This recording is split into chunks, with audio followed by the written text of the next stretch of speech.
ক্রমাগত বেড়ে চলেছে রোদের তাপ। গ্রীষ্মের দাবদাহে নাজেহাল রাজ্যবাসী। প্রচণ্ড গরমে পুড়ছে ঝাড়গ্রাম জেলা।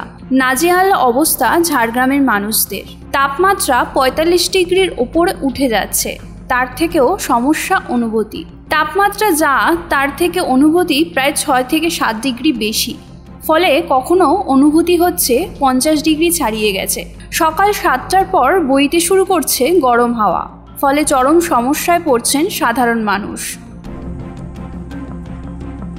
প্রায় ৪৫-৪৬ ডিগ্রি, আজ তো ৪৭ ডিগ্রি হওয়ার চান্স বেশি আছে। লেবারের কাজ করানো খুব কঠিন হবে, প্রচণ্ড গরম। বেরোলে যেন খুব সমস্যায় পড়তে হচ্ছে। বৃষ্টি অপেক্ষায়, বৃষ্টি কবে হয়। ৭টার পর ঘর থেকে বেরোনো যাচ্ছে না, প্রচুর গরম। লোকজন কাজ করছে এবং আমরা দোকানপাটি করছি, সেটাও গরম, থাকা যাচ্ছে না। সকাল ৭টা থেকে ৪টা অবধি একদমই বেরোনো যাচ্ছে না, দোকানেই বসে থাকি। বৃষ্টিটা যত তাড়াতাড়ি হয় তত তাড়াতাড়ি ভালো। সারাদিন সময় জল খেতে হচ্ছে, সারাদিন ঘাম বেড়াচ্ছে প্রচুর পরিমাণে। মাথা ঘোরা অনেকের হচ্ছে, এরকম মাথা ঘোরা।